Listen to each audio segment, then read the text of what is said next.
So start with the shoulder in a little. We've never seen Hugh Jackman quite like this. Defiant, unapologetic, and angry as failed presidential candidate Gary Hart in the new movie, The Frontrunner. It was important for me to impersonate Gary, to have a complete... But you did have that hair. Senator Gary Hart. The campaign for president, which I waged earlier this year. It was the sex scandal of the decade. Hart, the married Democratic frontrunner in the 1988 race for the presidency, caught with a woman named Donna Rice at his Washington, D.C. home. I can assure you, Senator, this is relevant. It's just that we saw you leave and come back with this woman, and we didn't see her. Tom, you can't be serious. No one is staying in my home. There's no need for that, all right? I am serious, sir. What did you know about Gary Hart when you heard about this movie? Oh, very little. Yeah, I was, I think, backpacking with 5 other Aussies around Europe in 1987, so I don't remember much of the entire year, to be honest. But I didn't know a lot about it. But you have this true story about this cauldron of a presidential campaign for 3 weeks and a very human story. Why are we standing in an alley on a Saturday night? I mean, don't you think you owe it to us to be forthcoming? Oh, you. You're denying what we've seen with our own eyes. The only thing I deny is the idea that somehow you have the right to ask me these things. You're running for president. I'm aware of that, Tom. It's in the papers. Well, you have a responsibility. I know full well what my responsibilities are. Do you know yours? I think he believed that the ideas would win out and the people would see that he had better ideas than others and they wouldn't care if he wore boxers or briefs. Do you feel like you have a traditional marriage?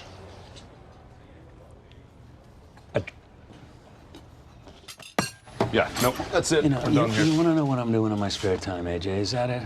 Follow me around. Put a tail on me. You'd be very bored. Neither Hart nor Rice have discussed the details of their relationship. Everything is on the record, and we will be meeting again tomorrow. My colleague Amy Robach sat down with Donna Rice this week over 30 years after the scandal that took down a presidential contender and turned her life upside down. I couldn't even get back into my apartment. There were high-speed car chases. I got through it by the grace of God. I got through it, faith, family, and friends. Has Senator Hart ever apologized to you? He did reach out after all those years. He called you? He did, and apologized, and I told him I had forgiven him a long time ago. The fallout forced a tectonic shift in the national dialogue and drove Hart out of his presidential bid within 3 weeks. ABC News has been told by sources inside the Hart campaign tonight that Hart will announce his withdrawal within the next 24 hours. And you think about it from the perspective of today, it's hard for me to imagine, I think, that a candidate would drop out that quickly. There was no precedent, though. This was the first. Yeah.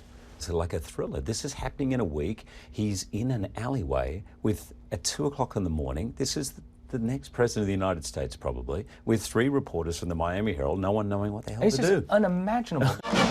Gary Hart launched his presidential campaign from the foothills of Denver at Red Rocks Amphitheater in April 1987, promising to be a different kind of candidate. A campaign of change to shape and capture our future. The future of American politics. Jackman and Reitman studied archival material of Hart closely, recreating many iconic moments, like the time he expertly threw axes at a woodsman competition on the campaign trail. For Jackman, known for his hulking physicality in movies like Wolverine and The Greatest Showman, training to play an axe-throwing politician was another matter. He posted this video to his Instagram feed. Is it true that you memorized Gary Hart's speeches? Yeah, well, I had about 60 hours of footage, but his speeches were really interesting to me because he spoke in a very unique way. He was unlike a lot of politicians that I hear. He was very to the point, simple and clear. Has your marriage been monogamous? I do not need to answer that question. And you see that in that most important press conference of his life at the end. You know, what do you say to the vote? Like, yes, I made a mistake. Did I make a mistake by putting myself in circumstances that could be misconstrued?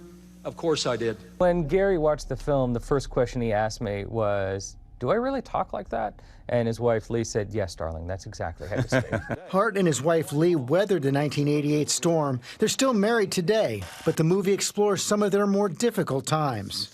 I met a woman in Miami, and they followed her to D.C., to a townhouse in D.C. I see.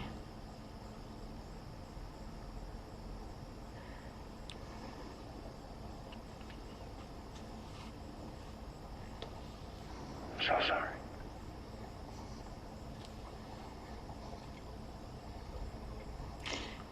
The one thing I ever asked was that you don't embarrass me.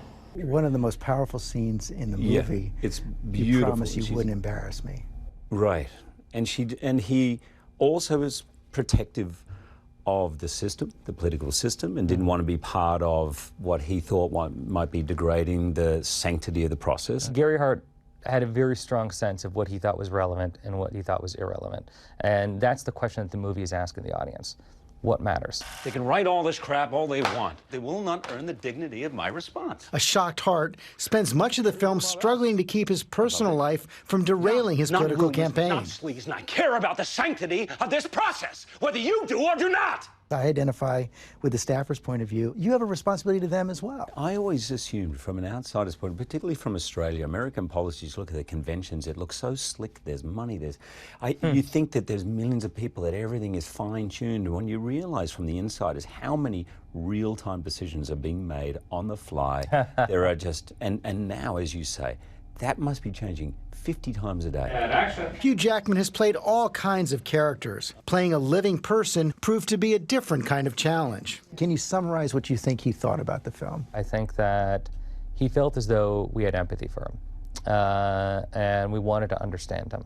And I think that probably went a long way. So you met the challenge of playing a living character. Yeah, I went for it. You know, it's, and in the process, made great friends, and this is a collaboration that I'll always treasure, and also with Gary and his family, you know, and that's, I was nervous about meeting him. I think we both were, you know, about doing this, and I have great respect for him and his family. That's been an unbelievable bonus out of this. Hi everyone, George Stephanopoulos here. Thanks for checking out the ABC News YouTube channel. If you'd like to get more videos, show highlights, and watch live event coverage, click on the right over here to subscribe to our channel, and don't forget to download the ABC News app for breaking news alerts. Thanks for watching.